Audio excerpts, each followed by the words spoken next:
ഞാൻ ചാർജൻ്റായി. അതിനുശേഷം ഇങ്ങനെ ജോലികൾ ഇങ്ങനെ സ്മൂത്തായിട്ട് പോയിക്കൊണ്ടിരുന്നു. പക്ഷേ ആ സൈറ്റ് കഴിഞ്ഞതിന് ശേഷം അടുത്ത ഓരോ സൈറ്റുകൾ കഴിയുമല്ലോ, ഓരോ 1-2 വർഷം കഴിയുമ്പോൾ സൈറ്റുകൾ കഴിയും. അടുത്തൊരു സൈറ്റിലേക്ക് പ്രൊജക്റ്റ് വന്നപ്പോഴത്തേക്ക് എന്നെ ചാർജൻ്റ് എന്നുള്ള സ്ഥാനത്ത് നിന്ന് ഫോർമാൻ എന്ന നിലയിലേക്ക് എന്നെ അവർ അപ്പോയിൻമെന്റ് ചെയ്തു. ഒരു പുതിയ പ്രൊജക്റ്റാണ്, അത് പെട്ടെന്ന് തീർക്കേണ്ട ഒരു പ്രൊജക്റ്റായിരുന്നു. അപ്പോൾ ആ പ്രൊജക്റ്റിൽ ഞാൻ ചെന്ന് കയറി. ഞാൻ കണ്ടു, ഞാൻ എവിടെ പോയാലും എൻ്റെ ഒരു ആത്മാർത്ഥത എന്ന് പറഞ്ഞാൽ ജോലി സിൻസിയറായിട്ട് ചെയ്യും. വളരെ ആത്മാർത്ഥതയോടുകൂടി നമ്മൾ ജോലി ചെയ്യുക. ആ ജോലി ചെയ്യുന്നത് എല്ലാവർക്കും ചിലപ്പോൾ അത് ഇഷ്ടപ്പെടത്തില്ല. നമ്മൾ വിശ്രമമില്ലാതെ അല്ലെങ്കിൽ നമുക്ക് കിട്ടിയിരിക്കുന്ന ആ ജോബ് പെട്ടെന്ന് തീർക്കണം, കമ്പനിക്ക് അതിൻ്റെ ഗുണം ഉണ്ടാകണം, എനിക്ക് സാലറി തരുന്നുണ്ട്, അപ്പോൾ അതിനനുസരിച്ച് ജോലി ചെയ്യണമെന്നുള്ള ഒരു താല്പര്യത്തിൽ നമ്മൾ ചെയ്യും. ഞാൻ ആ ഒരു പുതിയ പ്രൊജക്റ്റിലേക്ക് ചെന്നപ്പോൾ അവിടെ പലരുണ്ടായിരുന്നു. അപ്പം കാരണം ആ ഒരു പ്രൊജക്റ്റ് പെട്ടെന്ന് തീരേണ്ടതായതുകൊണ്ട് പല ഫോർമാന്മാരുണ്ടായിരുന്നു. ഓരോ സെക്ഷനും ഓരോ ഫോർമാന്മാരെ നിർത്തി കാര്യങ്ങൾ പെട്ടെന്ന് തീർത്ത് കൊടുക്കേണ്ടതായിരുന്നു. അപ്പം അങ്ങനെ ഞാൻ ചെന്നപ്പോൾ എൻ്റെ നീക്കം വളരെ സ്പീഡിൽ പോകുന്നു എന്ന് കണ്ടപ്പോൾ ഒരാൾ എനിക്കെതിരെ പ്രവർത്തിച്ചെന്ന് പറഞ്ഞാൽ പെട്ടെന്ന് എന്നെ എൻ്റെ എൻജിനീയർ വിളിച്ചിട്ട് പറഞ്ഞു, നീ നാളെ തൊട്ട് സൈറ്റ് വരണ്ട എന്ന് പറഞ്ഞു. അപ്പം ഞാൻ പറഞ്ഞു എന്താ കാരണമെന്ന് ചോദിച്ചാൽ ഒന്നും പറഞ്ഞില്ല, ഞാൻ ഓഫീസിൽ പറഞ്ഞേക്കാന്ന് പറഞ്ഞു. അപ്പം പിന്നെ ഞാൻ അടുത്ത ദിവസം അവിടെ വന്നെങ്കിൽ എന്നെ സൈറ്റിൽ കയറ്റിയില്ല. സൈറ്റിൽ കയറ്റായിരുന്നപ്പം പിന്നെ ഓഫീസിൽ പോകാനും അനുവദിക്കത്തില്ല, സൈറ്റിലും കയറ്റത്തില്ല. അങ്ങനെ നിന്നപ്പം പിന്നീട് ഞാൻ എന്ത് ചെയ്യണമെന്ന് ഞാൻ ഓഫീസിൽ വിളിച്ചു, ഇങ്ങനെയാണ് വിഷയം എന്ന് പറഞ്ഞു. അപ്പോൾ പിന്നെ ഈ എഞ്ചിനീയറെ വിളിച്ച് ചോദിച്ചു, പറഞ്ഞു അവനെ ഇനി ഈ പ്രൊജക്റ്റിൽ ഇവിടെ വേണ്ട എന്ന് പറഞ്ഞു. ഞാൻ ലെറ്റർ അയച്ചിട്ടുണ്ട്, അത് നോക്കാൻ പറഞ്ഞു. അങ്ങനെ അവിടെ ആ സൈറ്റിലെ എഞ്ചിനീയർ എന്നെ ടെർമിനേറ്റ് ചെയ്തതായിട്ട് ഒരു ലെറ്റർ ഓഫീസിൽ ആ ലെറ്റർ ചെല്ലുകയും എന്നെ വിളിച്ചു. അപ്പൊ അതുവരെ ഞാൻ പുറത്താ, ഞാൻ ജോലിക്കും വരുന്നില്ല, ഓഫീസിലും പോകുന്നില്ല, എങ്ങും പോകുന്നില്ല, ഞാൻ പുറത്ത് നിൽക്കാം. പെട്ടെന്ന് ഞാൻ അവിടെ ചെന്ന് കഴിഞ്ഞപ്പം എന്നെ വിളിച്ചു, ഓഫീസിൽ വിളിച്ചപ്പോൾ ഞാൻ ഈ പറഞ്ഞ പ്രഭാവിൻ്റെ അളിയൻ എന്ന് പറഞ്ഞ ആ വ്യക്തി എന്നെ വിളിച്ചിട്ട് എന്നോട് ഇങ്ങനെ ചോദിച്ചു, എന്തോ പറ്റി മാത്യൂസ് എന്ന് ചോദിച്ചു. ഞാൻ പറഞ്ഞു ഒന്നുമില്ല, ഒന്നുമില്ല, ഒന്നും പറ്റിയില്ലെന്ന് പറഞ്ഞു. നിന്നെ ടെർമിനേറ്റ് ചെയ്തിരിക്കുകയാണല്ലോ എന്ന് പറഞ്ഞു. ഞാൻ പറഞ്ഞു ടെർമിനേറ്റ് ചെയ്യുന്നെങ്കിൽ ചെയ്തോ, എനിക്ക് കുഴപ്പമില്ല, എത്രയും പെട്ടെന്ന് അത് ചെയ്തോളാൻ പറഞ്ഞു. എനിക്ക് കാരണം ഞാൻ പേടിക്കേണ്ട കാര്യമൊന്നുമില്ല, കാരണം ഞാനൊരു തെറ്റ് ചെയ്തെങ്കിലല്ലേ എനിക്ക് പേടിക്കേണ്ട കാര്യം, ഇല്ലെങ്കിൽ ഇവിടെ ഇല്ലെങ്കിൽ വേറെ എനിക്ക് ദൈവം എടുക്കും എന്നുള്ള ആ മനോഭാവത്തിൽ ഞാൻ പറഞ്ഞു ഓക്കെ, എത്രയും പെട്ടെന്ന് പിന്നെ ടെർമിനേറ്റ് ചെയ്തോ എന്നുള്ള ആ ഒരു നിലയിൽ ഞാൻ അദ്ദേഹത്തോട് സംസാരിച്ചു. അപ്പൊ അദ്ദേഹം ചോദിച്ചു വാട്ട് ഹാപ്പൻഡ് ചോദിച്ചു. പിന്നെ എന്നോട് ചോദിക്കും നിനക്ക് എന്ത് പറ്റിയെന്ന് ചോദിച്ചു. ഞാൻ പറഞ്ഞു എനിക്കൊന്നും പറ്റിയില്ല, കാരണം ഞാൻ ഒരു തെറ്റും ചെയ്തിട്ടില്ല, എന്നെ കമ്പനിക്ക് വേണ്ടെങ്കിൽ വിട്ടോ എന്ന് ഞാൻ പറഞ്ഞു. അപ്പോൾ തന്നെ അദ്ദേഹം ഒരു ഫോൺ എടുത്ത് ഒന്ന് റിങ് ചെയ്തിട്ട് ഒരാളെ വിളിച്ചിട്ട് പറഞ്ഞു. അദ്ദേഹം പെട്ടെന്ന് പിന്നെ അദ്ദേഹത്തിന്റെ റൂമിലേക്ക് വന്നപ്പോൾ അദ്ദേഹത്തോട് ചോദിച്ചു ഈ വ്യക്തിയെ അറിയാമെന്ന് ചോദിച്ചു. അപ്പൊ അദ്ദേഹം പറഞ്ഞു അയ്നോ, എനിക്ക് ഈ വ്യക്തിയെ അറിയാം എന്ന് പറഞ്ഞു. നിനക്ക് ഇവനെ വേണോന്ന് ചോദിച്ചു. എന്ന് പറഞ്ഞാൽ അവന്റെ അസിസ്റ്റന്റ് ആയിട്ട് ജോലി ചെയ്യാൻ ഓഫീസിലാണെന്ന് എനിക്കറിയത്തില്ല. അപ്പൊ നിനക്ക് ഇവനെ വേണമെന്ന് ചോദിച്ചു. ഐ വാണ്ട് എന്ന് പറഞ്ഞു. എനിക്ക് അവനെ വേണമെന്ന് പറഞ്ഞു. Okay go with him. അപ്പൊ തന്നെ എന്നോട് പറഞ്ഞു നീ അവന്റെ കൂടെ പോകാൻ പറഞ്ഞു, അവൻ പറയുന്നത് കേട്ടോളാം പറഞ്ഞു. ഞാൻ നോക്കി അവന്റെ കൂടെ ഇങ്ങനെ പോയപ്പോ ഒരു വലിയ ഹോളിനകത്ത് വലിയൊരു ടേബിളുണ്ട്. ആ ടേബിളിനകത്ത് ഒരു കസാരയുണ്ട്. കസാര ഇരുന്നു നീ ഇവിടെ ഇരുന്നോളം പറഞ്ഞു. ഒരു കറങ്ങുന്ന കസാരയിൽ അവിടെ ഇരിക്കാൻ പറഞ്ഞു. ഞാൻ അവിടെ ചെന്നിരുന്നു. എന്നിട്ട് അദ്ദേഹം എന്നോട് കാര്യങ്ങളൊക്കെ പറഞ്ഞു. അദ്ദേഹം ഒരു റഷ്യക്കാരനായിരുന്നു, നബീൽ എന്നാ പുള്ളിയുടെ പേര്. അങ്ങനെ പുള്ളിക്കാരന് എന്നോട് പറഞ്ഞു നിനക്ക് ഈ ഡ്രോയിങ്ങുകളൊക്കെ വരും, അതിനകത്ത് ഡ്രോയിങ്ങിൻ്റെ അകത്ത് എന്തെല്ലാം സാധനങ്ങളുണ്ടോ ഹൈലൈറ്റ് ചെയ്ത് എനിക്ക് തരണം, ഞങ്ങളത് പെട്ടെന്ന് അത് കാൽക്കുലേറ്റ് ചെയ്ത് എടുത്തുകൊള്ളാം, നിനക്ക് ആ ഒരു ജോലിയാന്ന് പറഞ്ഞു. ഞാൻ പറഞ്ഞു ഓക്കെ. എനിക്ക് ഈ സൈറ്റിൽ നിന്നതുകൊണ്ട് പെട്ടെന്ന് കാര്യങ്ങൾ അറിയാം, ജോലി ചെയ്യിപ്പിച്ചിട്ടുള്ളതുകൊണ്ട്. അപ്പം ഞാൻ അങ്ങനെ ജോലി ചെയ്ത് പോകുന്നതുകൊണ്ട് അവർക്ക് പെട്ടെന്ന് ഒരു ഡ്രോയിങ് ഒക്കെ പെട്ടെന്ന് ഞാൻ ചെയ്ത് കൊടുക്കുന്ന കണ്ടുകൊണ്ട് അവർ പറഞ്ഞു ഇവനെ നല്ല രീതിയിൽ ജോലി ചെയ്യുന്നുണ്ടല്ലോ. ആ ജോലിയെല്ലാം ചെയ്ത് ഇങ്ങനെ പോകുന്നുണ്ട്. അപ്പോൾ ഒരു കഴിച്ച് മനസ്സിലായി ഓക്കെ, ആ ഡ്രോയിങ്ങിനകത്തുള്ള ഒരെണ്ണം മാത്രമല്ല എന്തെല്ലാം ഉണ്ടോ അതെല്ലാം എടുത്തു തരണം. ഒരു ഡ്രോയിങ്ങിനകത്ത് എല്ലാ കാര്യങ്ങളും, ഒരു വീട് പണിയുമ്പോൾ നമുക്കറിയാം, ലൈറ്റ് ഉണ്ട്, വാട്ടർ സപ്ലൈയുടെ ഉണ്ട്, ഫയർ ഫൈറ്റിങ്ങിന്റെ ഉണ്ട്, AC ഉണ്ട്, ഇതെല്ലാം ഉണ്ട്. അപ്പൊ ഇതെല്ലാം സെപ്പറേറ്റ് തിരിച്ച് തരണം. ഞാൻ അതെല്ലാം പെട്ടെന്ന് എടുത്തു കൊടുക്കും. അപ്പൊ അവർക്കത് ഈസി ആയിട്ട് എൻ്റർ ചെയ്തിട്ട് പെട്ടെന്ന് പ്രൊജക്ട് തീർത്ത് ടെൻഡറിന് കൊടുക്കാൻ പറ്റും, ടെൻഡർ ചെയ്യാൻ പറ്റും. അപ്പൊ അവരത് മനസ്സിലാക്കിക്കൊണ്ട് എന്നെ കുറെ കൂടെ പിന്നെ പ്രോത്സാഹനം തന്നിട്ട് എനിക്കൊരു കമ്പ്യൂട്ടറും കാര്യങ്ങളും ഒക്കെ വെച്ച് എനിക്ക് അവിടെ വെച്ച് തന്നു. എന്നെ ടെർമിനേറ്റ് ചെയ്യാനിരുന്നവർക്ക് അതിൽ നല്ല ജോലി കയറി. ഞാൻ സൈറ്റിൽ കിടന്ന്, ഈ സൈറ്റിലെ ജോലി ഓഫീസിലെ ജോലിയും തമ്മിൽ എന്തുമാത്രം വ്യത്യാസമുണ്ട്. സൈറ്റ് എന്ന് പറഞ്ഞാൽ എപ്പോഴും ചൂടല്ലേ. അവിടുത്തെ ചൂടെന്ന് പറഞ്ഞാൽ ഒരു 40-45-50 ഡിഗ്രി ചൂടിൽ നിന്ന് ജോലി ചെയ്യുന്ന വ്യക്തി എന്നെ ടെർമിനേറ്റ് ചെയ്തപ്പോൾ ഞാൻ ചെയ്തോ എന്ന് പറഞ്ഞപ്പോൾ എനിക്ക് അവിടുന്ന് പ്രൊമോഷൻ കിട്ടി. ഞാൻ ഹെഡ് ഓഫീസിലെത്തി. അവിടെ കറങ്ങുന്ന കസാരയിരുന്ന് സുഖമായിട്ട് ജോലി ചെയ്യുക, ഒരു പ്രശ്നമില്ല. അങ്ങനെ ഞാൻ ജോലി ചെയ്തുകൊണ്ടിരിക്കുമ്പോൾ എന്നെ ടെർമിനേറ്റ് ചെയ്ത ആള് അവിടെ വന്നപ്പോൾ ഞാൻ ഇവനെ ടെർമിനേറ്റ് ചെയ്ത് ഇവൻ കറങ്ങുന്ന കസാരയിൽ ഇരുന്ന് ജോലി ചെയ്യുന്നു. നോക്കൂ, നമുക്കെതിരെ ആര് പ്രവർത്തിച്ചാലും ഫലിക്കയില്ല. അത് എന്റെ വ്യക്തിപരമായ ജീവിതത്തിൽ ഞാൻ മനസ്സിലാക്കി. ഞാൻ എവിടെ കിടന്ന വ്യക്തിയാണെന്നും ഞാനിപ്പോ എവിടെ ഇരിക്കുന്നു എന്നുള്ളത് ഞാൻ മനസ്സിലാക്കുമ്പോൾ എന്റെ ദൈവം ആരാണെന്നുള്ളതിനെ കുറിച്ച് എനിക്ക് വ്യക്തമായ കാഴ്ചപ്പാടുണ്ട്. ഇപ്പൊ അച്ഛൻ റിട്ടയർഡ് അല്ലേ? ഇപ്പൊ ഞാൻ റിട്ടയർഡ്. അപ്പൊ ഏത് പോസ്റ്റിലാണ് ഇപ്പൊ റിട്ടയർഡ്? ഇപ്പൊ റിട്ടയർഡ്. അതിനുശേഷമാണ് ഞാൻ ഈ ഓട്ടോകാഡ് പഠിച്ചു. അപ്പൊ ആ കമ്പ്യൂട്ടർ എനിക്ക് കിട്ടിയത് കൊണ്ട് ഓട്ടോകാഡ് സിസ്റ്റമുള്ള കമ്പ്യൂട്ടർ എനിക്ക് തന്നത്. അപ്പൊ ഞാനതെല്ലാം പെട്ടെന്ന് പഠിച്ച് എടുത്തിട്ട് പുറത്തു പോയി. ഞാനൊരു 3 മാസത്തെ കോഴ്സ് എടുത്ത് അതിന് പാസ്സായി. ജീവിതത്തിൽ ആദ്യമേ പാസ്സായ ഒരു കോഴ്സ് എന്ന് പറയുന്നത് ഓട്ടോകാഡ്. അതിനു മുമ്പ് എന്തെല്ലാം പഠിച്ചു അതെല്ലാം ശരി. ഞാൻ അതുകൊണ്ടാണ് പറയുന്നത്, നമ്മൾ ദൈവത്തെ അറിയുന്നതാണ് ഏറ്റവും വലിയ ഡിഗ്രി. നമ്മുടെ ഡിഗ്രി എന്ന് പറയുന്നത്, ഏറ്റവും നല്ല ഡിഗ്രി എന്ന് പറയുന്നത് യഥാർത്ഥമായി ദൈവത്തെ അറിയുക. ആ ഒരു ഡിഗ്രി നമ്മുടെ ജീവിതത്തിലുണ്ടെങ്കിൽ നമ്മൾ ഭാരപ്പെടേണ്ട കാര്യമില്ല. ആ ദൈവം നമ്മളെ പോറ്റി പുലർത്തിക്കൊള്ളും. ഏതുവഴി പോകണം, എങ്ങനെ പോകണം എന്നുള്ളത് ദൈവം തീരുമാനിക്കും. അതെന്റെ ജീവിതാനുഭവം. കാരണം എനിക്ക് മറ്റൊരു ഡിഗ്രിയും ഇല്ല. കാരണം എനിക്കൊരു ഹെൽപ്പറായിട്ട് നിന്ന് ജോലി ചെയ്യാനുള്ള ഒരു പിന്നെ സാധ്യതയേ ഉള്ളൂ. അതിന് മുകളിലോട്ട് വരാൻ പറ്റത്തില്ല. പക്ഷെ എന്റെ ദൈവം എന്നെ നടത്തിയ വഴി ഏറ്റവും താഴെ കൊണ്ട് നിർത്തിയിട്ട് അവിടുന്ന് ഉയർത്തി കൊണ്ടുവന്ന് ഹെഡ് ഓഫീസ് കൊണ്ടുവന്നു. അവസാനം ഓട്ടോകാഡായിട്ട് ഞാൻ അപ്പോയിന്റ്മെന്റ് ആയി. ഈ ഓട്ടോകാഡായിട്ട് അപ്പോയിന്റ്മെന്റ് ചെയ്യുമ്പോൾ തന്നെ ഇതിനിടയിൽ പല കാര്യങ്ങളുണ്ട്. പല സന്ദർഭത്തിലും ഞാൻ കമ്പനിയോട് ആവശ്യപ്പെട്ടു, എനിക്ക് ഒരു സാലറി കൂട്ടിത്തരണമെന്ന്. പക്ഷെ അവർ ചെയ്തിട്ടില്ല.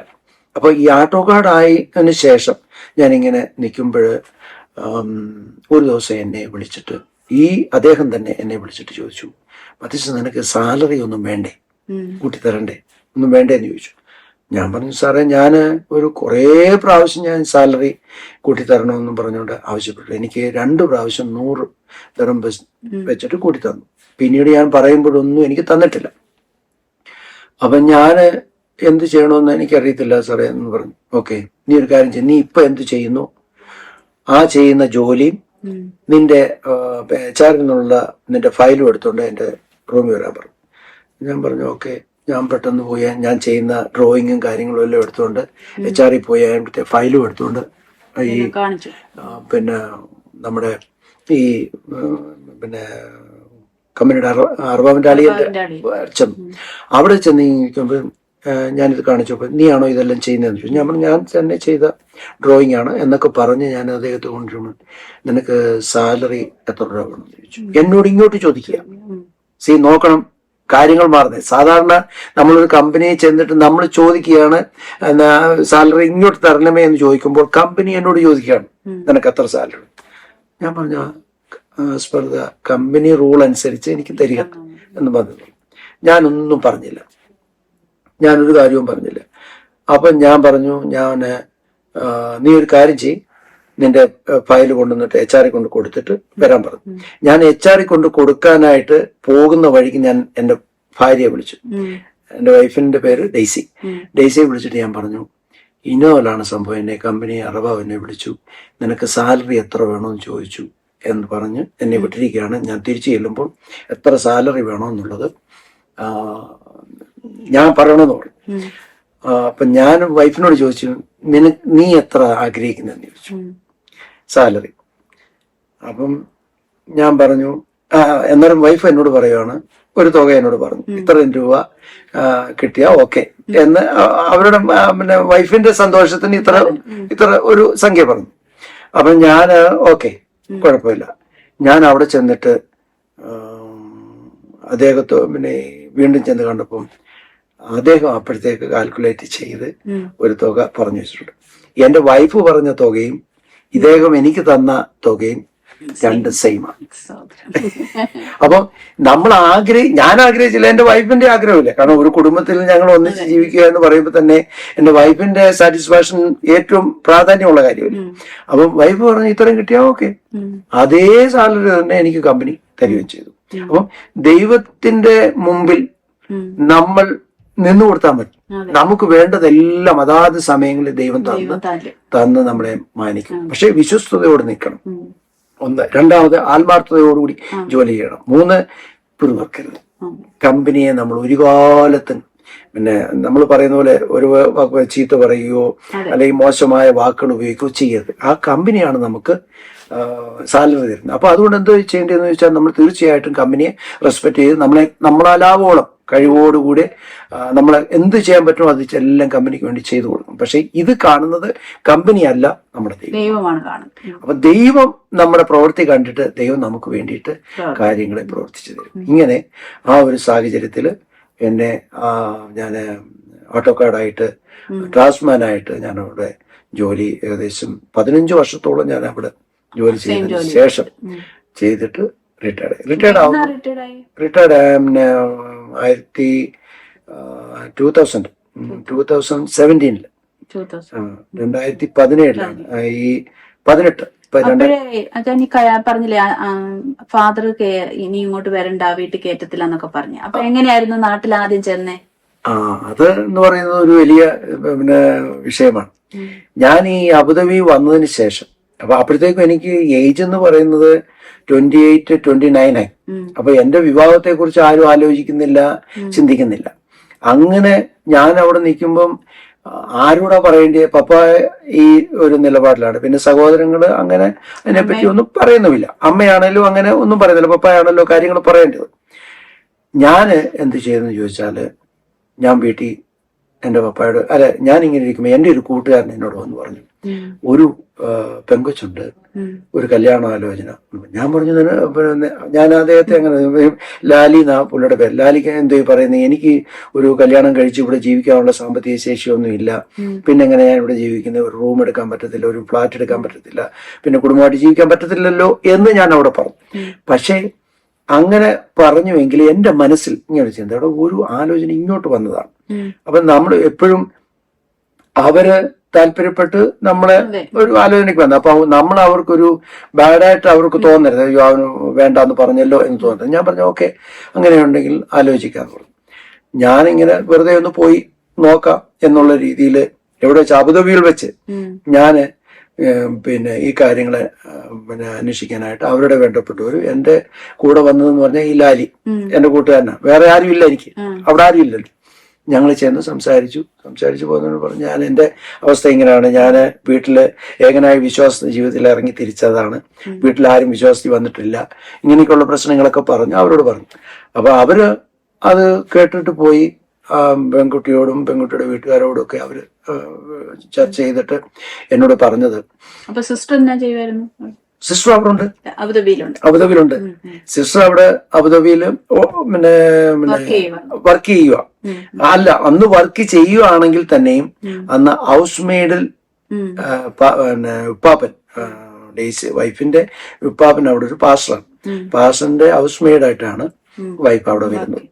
കാരണം ഒരു ചാൻസിന് വേണ്ടി കൊണ്ടുവന്നിട്ട് പിന്നെ മാറ്റാൻ തുടങ്ങി. പക്ഷെ ഹൗസ് മെയ്ഡായിട്ട് ഇരിക്കുമ്പോൾ തന്നെ അവിടെ ജോലി ചെയ്തുകൊണ്ടിരിക്കുകയാണ്. അപ്പൊ ഞാൻ ആ ഭാഗത്തേക്ക് വരാം. ഇങ്ങനെ ഈ ജോലി പിന്നെ പെൺകുട്ടിയെ കണ്ടു എന്നുള്ള വിവരം ഞാൻ പെട്ടെന്ന് വീട്ടിൽ വിളിച്ചു പറഞ്ഞു, നിങ്ങൾ പെൺകുട്ടിയെ ഞാൻ ഒരു ആലോചന വന്നിട്ടുണ്ട്, നിങ്ങൾ പോയി ഒന്ന് നോക്കി അന്വേഷിച്ച കാര്യങ്ങൾ പിന്നെ എന്താണെന്ന് വെച്ചാൽ തീരുമാനിക്കും. ഇത് ഞാനാ പറയുന്നത്, എനിക്ക് കല്യാണത്തിന് ഞാൻ പറയാം. അവര് പറഞ്ഞ കാര്യങ്ങൾ ചെയ്യേണ്ടതിന് പകരം ഞാൻ തന്നെ പറയുകയാണ്.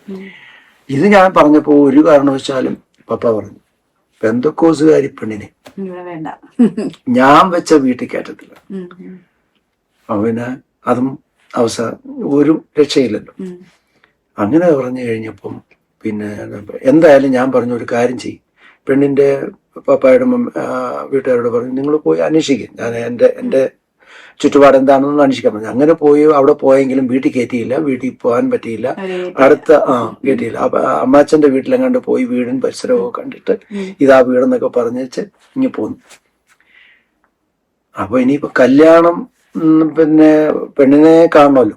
അങ്ങനെ അപ്പൊ ഞാൻ എന്താ തീരുമാനിക്കുന്നുള്ളത് എനിക്കറിയത്തില്ല. കാരണം വീട്ടിൽ വെച്ച് കല്യാണവും നടത്തത്തില്ല, വീട്ടിൽ കയറ്റത്തുമില്ല, എന്ത് ചെയ്യണമെന്ന് അറിയത്തില്ല. അങ്ങനെ ഞാൻ ചിന്തിച്ചപ്പം ഒരു കാര്യം ചെയ്യാം, അവരോട് പെണ്ണ് കാണാൻ ചടങ്ങിന് പോവാം. അപ്പൊ പെണ്ണ് കാണുക എന്നുള്ള ഒരു ചടങ്ങിലേക്ക് ചെന്ന് കണ്ട് സംസാരിച്ച് ഇങ്ങനെയാ വിഷയം എന്ന് പറഞ്ഞു. വീട്ടിൽ കയറ്റത്തില്ല, ഇങ്ങനെയുള്ള പ്രശ്നങ്ങൾ തന്നെയാണ് പെണ്ണ്.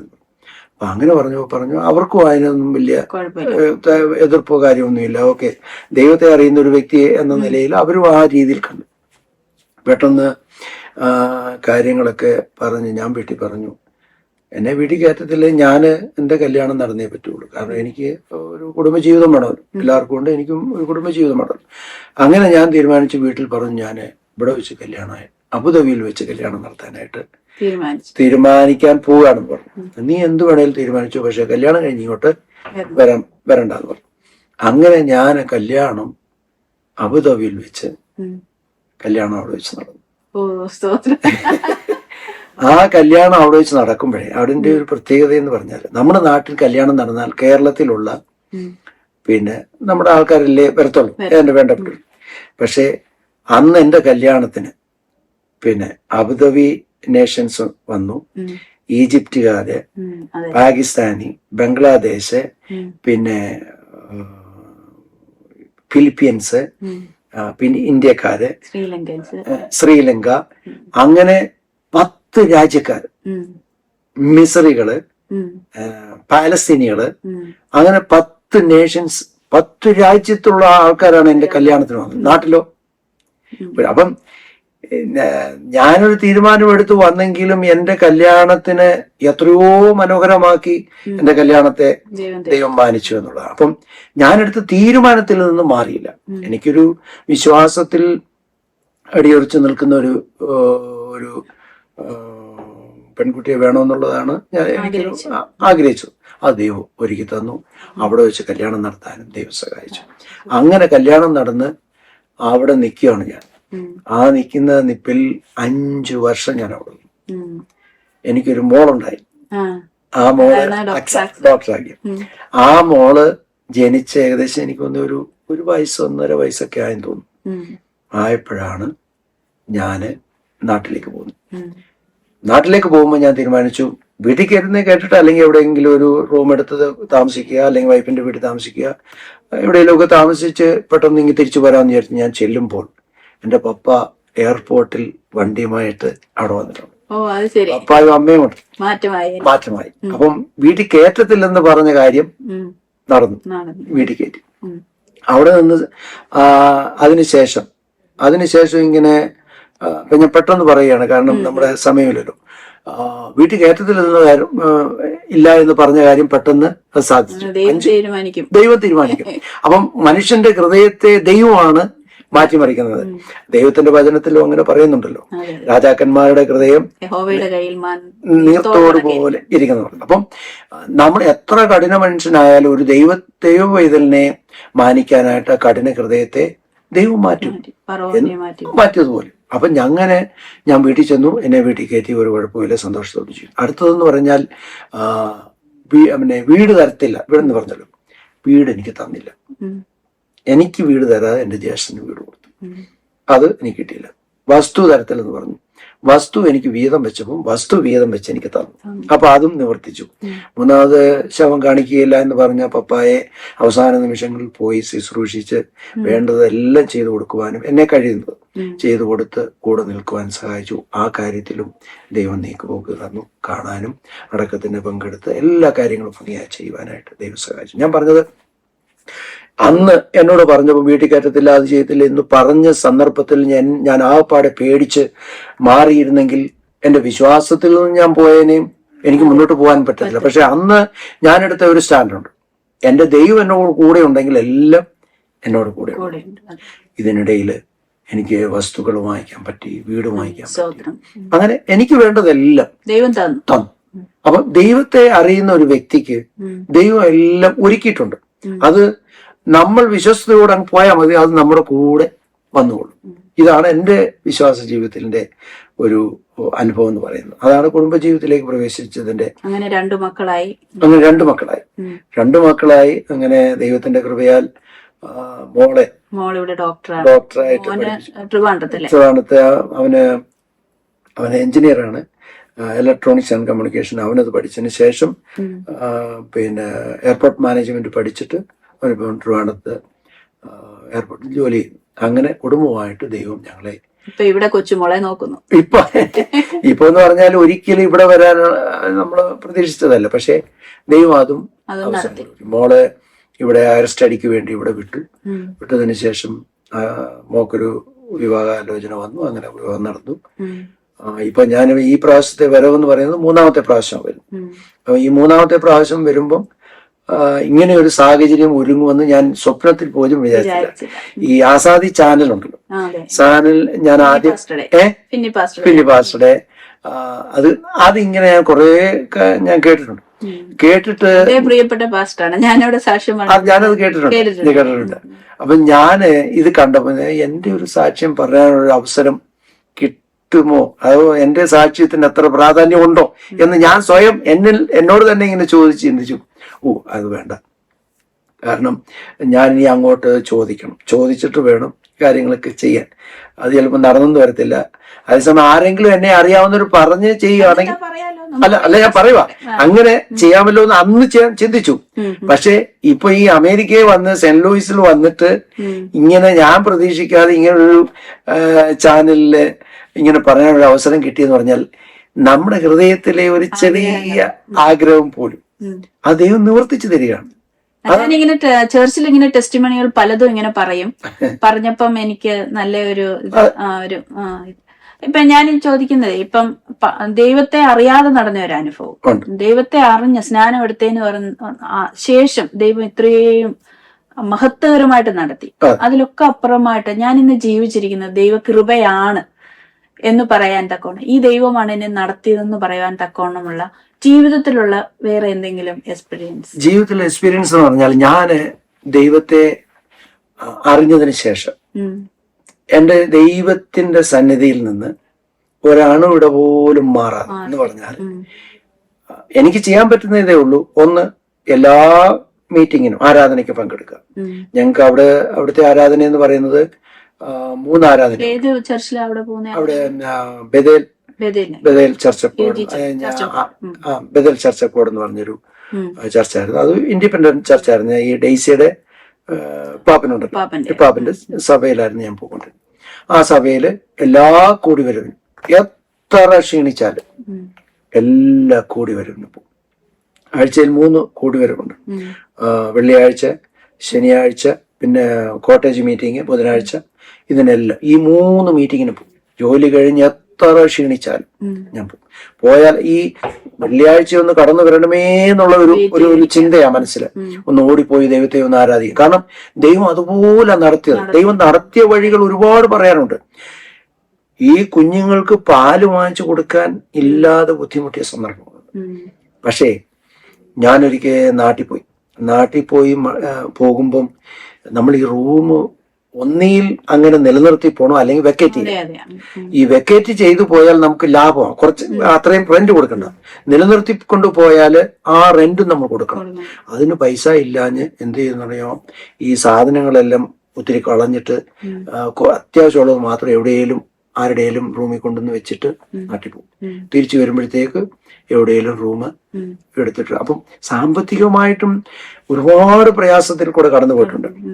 അങ്ങനെ ഞാൻ ബുദ്ധിമുട്ടിയിരിക്കുമ്പോൾ നാട്ടിൽ പോയി മടങ്ങി വരുന്ന ഒരു സന്ദർഭത്തില് 175 ദിർഹംസ് എൻ്റെ കയ്യിലുണ്ട്. അത് മാത്രമേ ഉള്ളൂ. ഇനി 30 ദിവസം ജോലി ചെയ്തെങ്കിലേ എനിക്ക് സാലറി കിട്ടത്തുള്ളൂ. അപ്പം പൈസ ഒന്നുമില്ല. ഈ 175 രൂപ കൊടുത്തിട്ട് പോയി അത്യാവശ്യം സാധനമെല്ലാം വാങ്ങിച്ചു. അന്ന് ചൊയ്ത്രാം എന്ന് പറഞ്ഞൊരു കടയാണ്.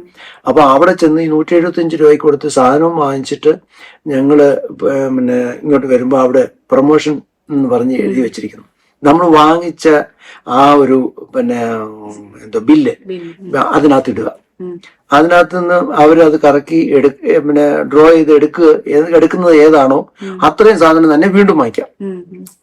അപ്പൊ ഞാൻ എന്ത് ചെയ്യുന്ന ചോദിച്ചാൽ അത് ബില്ല് അതിനകത്ത് ഇട്ടിട്ട് വീട്ടിൽ വന്നിട്ട് ആ ഡേറ്റ് ആയപ്പോൾ ഞാൻ ചെന്ന് നോക്കിയപ്പം എന്റെ ബില്ല് അവിടെ കിടക്കുന്നു. എന്റെ ഫോൺ നമ്പർ ഉണ്ടല്ലോ, ആ ബില്ല് അവിടെ കിടക്കുന്നു. ഞാൻ നോക്കിയപ്പോ ഈ 170. അപ്പൊ ഞാൻ പറഞ്ഞു ഞാൻ വിന്നായിട്ടുണ്ട്, എന്ത് ചെയ്യണം? നീ 175 രൂപയുടെ സാധനം കൂടെ വാങ്ങിച്ചോളാം പറഞ്ഞു. ഞാൻ എത്ര സാധനം വാങ്ങിച്ചോ അത്രയും സാധനം. അപ്പൊ നോർത്ത് നോക്കുക, 175 രൂപയുടെ സാധനം ഞാൻ ലിമിറ്റഡ് ആയിട്ടാണ് അത്യാവശ്യമുള്ള സാധനങ്ങളൊക്കെ എടുത്തത്. ഇപ്പൊ 175 രൂപയുടെ കിട്ടിയപ്പോ അത്യാവശ്യമുള്ള എല്ലാ സാധനങ്ങളും ഒരു മാസം സുഖമായി ജീവിക്കാനുള്ള പൈസ കിട്ടി. ഞാൻ പറഞ്ഞത്, നമ്മൾ സിൻസിയറായിട്ട് ദൈവത്തെ അങ്ങ് വിശ്വസിച്ച് മുന്നോട്ട് പോയാൽ ദൈവം നമുക്ക് വേണ്ടി അത്ഭുതങ്ങൾ ചെയ്യും. അത് യാതൊരു സംശയമില്ല. അതുപോലെ തന്നെ വേറൊരു സംഭവം പെട്ടെന്ന് പറയാണ്. ഈ റെന്റ് കൊടുക്കാനായിട്ട് 900 രൂപ ഡെയ്സിയുടെ ബാഗിനകത്ത് വെച്ചിട്ട് ഞങ്ങള് ചർച്ചിൽ പോവാം. ചർച്ചിൽ പോയപ്പം അന്ന് കുഞ്ഞുണ്ട്, കുഞ്ഞിനെ എടുത്തുകൊണ്ട് അങ്ങ് പോയി. ബാഗ് എടുത്തില്ല. ബാഗ് ആ പട്ടാണി ഡ്രൈവർ ടാക്സിയിൽ വെച്ചിട്ട് ഞങ്ങൾ ചർച്ചിലോട്ട് കയറി അങ്ങ് പോയി. അവിടെ ചെന്ന് നോക്കി കുഞ്ഞിന് പാല് കൊടുക്കാനായിട്ട് നോക്കുമ്പം ബാഗില്ല. അപ്പോഴും എന്നോട് പറഞ്ഞു, മച്ചാൻ ബാഗ് പോയല്ലോ, എന്ത് ചെയ്യാന്ന് വെച്ചു. ഞാൻ പറഞ്ഞു, സാരമില്ലെന്ന്, ദൈവം അത് കരുതിക്കൊള്ളും, നമുക്കിപ്പോ ഒന്നും ചെയ്യാൻ ഒക്കത്തില്ല, അദ്ദേഹം തിരിച്ചു കൊണ്ടുവരട്ടെ, അല്ല ഇപ്പൊ എന്ത് ചെയ്യാനാ. പ്രശ്നം എന്താന്ന് ചോദിച്ചാൽ അതിനകത്ത് 900 രൂപ നാളെ റെന്റ് കൊടുക്കാനുള്ളത് വെച്ചിരിക്കാം. ഒരു മാസം ജോലി ചെയ്തെങ്കിലേ ഈ 900 രൂപ കിട്ടത്തുള്ളൂ. ഈ 900 രൂപ കിട്ടിയത് കൊടുത്തെങ്കിൽ മാത്രമേ ഒരു ദിവസം നീക്കാൻ പറ്റത്തുള്ളൂ. പറഞ്ഞ മനസ്സിലായി. ഇനി അടുത്ത 900 കിട്ടണമെങ്കിൽ 30 ദിവസം ജോലി ചെയ്യണം. ഈ 900 പോയാൽ പിന്നെ ഞാൻ കടക്കാരനാ, പിന്നെ അത് 100 വരില്ല. ഇങ്ങനെ ഈ കിട്ടുന്നത് ചെലവായി പോവാ. പിന്നെ ഈ 900 രൂപ എവിടെ നിന്ന് ഉണ്ടാക്കാൻ പറ്റത്തില്ല. അങ്ങനെ ഞാന് അവിടെ ഞങ്ങള് ചർച്ചിൽ ചെന്ന് ഇരുന്ന് പ്രാർത്ഥിച്ച് കുറെ നേരം കഴിഞ്ഞിട്ട് ചർച്ചിലുള്ളവരോട് പറഞ്ഞു കഴിഞ്ഞ് കുറെ നേരം കഴിഞ്ഞപ്പോ ഒരാള് വന്നിട്ട് നമ്മളെ വിളിച്ചു. നിങ്ങളുടെ ആരുടെയെങ്കിലും ഒരു ബാഗ് പോയിട്ടുണ്ടോ എന്ന് ചോദിച്ചു. അപ്പം പറഞ്ഞു ഉണ്ട്. ആ പട്ടാണി സഹോദരൻ ആ ബാഗ് അതുപോലെ കൊണ്ടുവന്ന് അവിടുത്തെ സെക്യൂരിറ്റിയുടെ കൊടുത്ത് അത് അവിടെ വെച്ചു. അത് കഴിഞ്ഞ് നോക്കിയപ്പം ആ ബാഗ് തുറന്നിട്ടേ ഇല്ല. തുറന്നാൽ 1000 രൂപ 900 രൂപ അതിനകത്ത് കൊണ്ട് എടുക്കാം. എടുത്തിട്ട് ബാഗ് കൊണ്ടെന്ന് വെച്ചാൽ നമുക്കൊന്നും ചെയ്യാനില്ല. പക്ഷെ ആ 900 രൂപ അതുപോലെ നമ്മുടെ ഒരു സാധനത്തെയും തൊടുവാൻ ആരെയും അനുവദിക്കത്തില്ല. അത് ദൈവത്തിന്റെ പ്രൊട്ടക്ഷൻ നമുക്കുണ്ട്. ദൈവം യോബിനെ പരിപാലിക്കുന്നത് എങ്ങനെ? വേലി കെട്ടി സംരക്ഷിച്ചിരിക്കുക, അല്ലെ? പിശാചിന് അനുവാദം കൊടുത്തിട്ടാണ് അവന് കയറി. അല്ലെങ്കിൽ പിശാചിന്റെ ദൈവത്തിന്റെ അനുവാദം ഇല്ലാതെ ഒരു വ്യക്തിക്ക് നമ്മളെ തൊടാൻ പറ്റത്തില്ല. അതാണ് ഭയങ്കര. ഇതെല്ലാം ഞാന് ഈ ബൈബിൾ എന്ന് പറയുന്നത് നമ്മുടെ വിശ്വാസ ജീവിതത്തില് ബൈബിൾ വായിക്കുന്നവർ തുലവും കുറവാണ്. പക്ഷെ ഞാൻ എന്ത് ചെയ്യുന്നത്, ഇപ്പൊ ഈ ബൈബിള് 12 പ്രാവശ്യം വായിച്ചു കഴിഞ്ഞു. 12 പ്രാവശ്യം വായിക്കുക എന്ന് പറയുമ്പോൾ ഇത് വായിക്കും തോറും പിന്നെയും വായിക്കണമെന്ന് തോന്നും. അത്ര രസകരമാണ് ഇത് വായിക്കാൻ. വളരെ നമുക്ക് യശയരമയൊക്കെ ഒറ്റ ഇരുപ്പിന് അങ്ങ് വായിക്കും. കാരണം അത്രമാത്രം നമുക്ക് താല്പര്യം. ഇപ്പൊ ഞാൻ 12ാമത്തെ പ്രാവശ്യം വായിച്ചുകൊണ്ടിരിക്കുകയാണ്. വായിക്കുന്നത് പറഞ്ഞാൽ വായിച്ചു വിടുകയല്ല. ഞാൻ നോട്ട് ബുക്ക് വെച്ചിട്ടുണ്ട്. ഓരോന്ന് ഇങ്ങനെ എഴുതി, അറിയാത്തതും അറിയാവുന്നതും എല്ലാം എഴുതി ഹൈലൈറ്റ് ചെയ്ത് ഇങ്ങനെ പഠിക്കും. വചനം പഠിക്കുമ്പോൾ ദൈവത്തോടെ കൂടുതൽ നമുക്ക് വചനം ദൈവമാണല്ലോ. അതെ, വചനം ദൈവമാണ്. അതിന് നമ്മുടെ പല വിശ്വാസികളും വിശ്വാസിയാണ് എന്ന് പറയുക മാത്രമേ ചെയ്യുന്നുള്ളൂ. അവർക്ക് എന്തെങ്കിലും ഒരു നന്മ കിട്ടിയാൽ ഓക്കെ, ദൈവം തന്നു. അതിനപ്പുറമായി ഇതിനകത്ത് എന്തെല്ലാം കാര്യങ്ങൾ ദൈവം നമുക്ക് വേണ്ടി വെച്ചിരിക്കുന്നു എന്നുള്ളത് മനസ്സിലാക്കുമ്പോഴാണ് അത് കൂടുതൽ വായിക്കണമെന്നും അതുപോലെ ജീവിക്കണമെന്നും ഒരു നിത്യതയുണ്ടെന്നും ആ നിത്യതയിൽ പോകണമെന്നുള്ള താല്പര്യം നമുക്ക് കൂടുതലായിട്ടുണ്ടാകുന്നു. തെറ്റിലേക്ക് പോകാതെ ദൈവവചനത്തിൽ കൂടെ നടക്കണം എന്നുള്ള തോന്നലുണ്ടാകുന്നത്. അതേസമയം ദൈവവചനം വായിക്കാതെയും പഠിക്കാതെയും പോകുമ്പം അത്ര താല്പര്യം ഉണ്ടാകത്തില്ല. പിന്നെ എന്തെങ്കിലും വരുമ്പോൾ ദൈവമേ എന്ന് വിളിച്ചിട്ട് കാര്യമില്ല. അപ്പം ദൈവത്തോട് ചേർന്ന് നിൽക്കാൻ നമ്മൾ ശ്രമിക്കണം. അതോടുകൂടി നമുക്ക് വേണ്ടതെല്ലാം ദൈവം ഒരുക്കി തരും. പിന്നെ എൻ്റെ ചെറുപ്പകാല സന്ദർഭങ്ങളില് ഞാൻ ജീവനോടിരിക്കേണ്ട ഒരു വ്യക്തിയല്ല. ഒരുപാട് അപകടങ്ങൾ എൻ്റെ ജീവിതത്തിൽ വന്നു. ഞാൻ ഒരു മരത്തിൽ കയറിയിട്ട് ഇങ്ങനെ കശുമാങ്ങ ഈ പറങ്ങേണ്ടി എന്ന് പറയും നമ്മൾ പറിക്കാനായിട്ട് കാഷ്നട്ട് അത് പറിക്കാനായിട്ട് ഇങ്ങനെ ഒരു വലിയ ഉയരത്തിലുള്ള ഒരു കമ്പേ കയറി ഇങ്ങനെ നിന്നിട്ട് ഇങ്ങനെ ഒരു കമ്പ് ഈ വയറിന്റെ അവിടെ വന്ന് ഇങ്ങനെ നിൽക്കുക. അപ്പൊ ഇവിടെ ഇങ്ങനെ നിൽക്കുന്ന ഇങ്ങനെ പറിക്കാൻ വേണ്ടി എന്റെ ബാലൻസ് തെറ്റി ഞാൻ മുന്നോട്ട് മാറി. ആ മറിഞ്ഞ് പോകുന്ന നേരെ തല തിരിഞ്ഞ് നേരെ ഇങ്ങനെ പോന്നേ, കാലും മേളിലും തല താഴെയായിട്ട് ചെന്ന് ഒരു കല്ലേലടിച്ച് പിടിങ്ങനെ തല 6 കുത്തിക്കെട്ട്. അന്ന് പെടലി ഒടിഞ്ഞു പോകേണ്ടതാണ്. അതൊന്ന്. രണ്ടാമത് ഞാൻ ആഞ്ഞിലേക്ക് കയറി. ആഞ്ഞിലി പഴയ കാലത്തൊക്കെ ആഞ്ഞിലി ചക്കയൊക്കെ പറിക്കാനായിട്ട് നമ്മൾ കയറുമല്ലോ. അങ്ങനെ ചെറിയ മഴ പെയ്തുകൊണ്ടിരിക്കുന്ന സമയത്ത് പെട്ടെന്ന് മഴ കൂടി വന്നപ്പോഴത്തേക്ക് ഞാനും എൻ്റെ കൂട്ടുകാരനും പറഞ്ഞു മഴ വരുന്നു, നമുക്ക് ഇറങ്ങാൻ പറ്റത്തില്ല. ഞാൻ കവുങ്ങെ കയറിയിട്ടാണ് ആഞ്ഞിലേക്ക് കയറുന്നത്. അപ്പൊ ഇറങ്ങി വന്നപ്പോഴത്തേക്കും മഴ അല്പം കൂടി. എൻ്റെ കൂട്ടുകാരൻ ആദ്യം ഇറങ്ങി അങ്ങ് പോയി. ഞാൻ പെട്ടെന്ന് ചാടി ഈ കവുങ്ങിന്റെ കൊലയിലോട്ട് ഇങ്ങനെ പിടിക്കുകയും കൊല ഇരിഞ്ഞ് നേരെ ചെന്ന് ഈടിയിലോട്ടാണ് വീണ്. ഇങ്ങനൊരു ഈടിയിലോട്ട് വീണു. ആ ഈടിയെ ചെന്ന് എൻ്റെ ഈ ഭാഗം ഇടിച്ചിട്ട് അവിടെ ഒരു കുറ്റി ഉണ്ടായിരുന്നു. കുറ്റി ഇങ്ങനെ ദേഹത്ത് കയറി പൊളന്ന് പോയി. ഇതൊന്നും ഞാൻ അറിയുന്നില്ല. ഞാൻ മരിച്ചതുപോലെ അവിടെ കിടന്നു. എൻ്റെ കൂട്ടുകാരൻ എന്നെ ഇട്ടേച്ച് ഓടി, ഞാൻ മരിച്ചു പോയെന്ന് പറഞ്ഞോണ്ട്. അവസാനം പിന്നെ പിള്ളേരെല്ലാം ഓടിച്ചെന്ന് വീട്ടിൽ ചെന്ന് പറഞ്ഞ് എന്നെ എടുത്തുകൊണ്ട് പോയി. അവിടെ ചെന്ന് നോക്കി. ഇപ്പൊ എനിക്ക് നിൽക്കാനും വയ്യ ഇരിക്കാനും വയ്യ, ഭയങ്കര അപ്പോഴത്തേക്ക് ബോധം വീണു.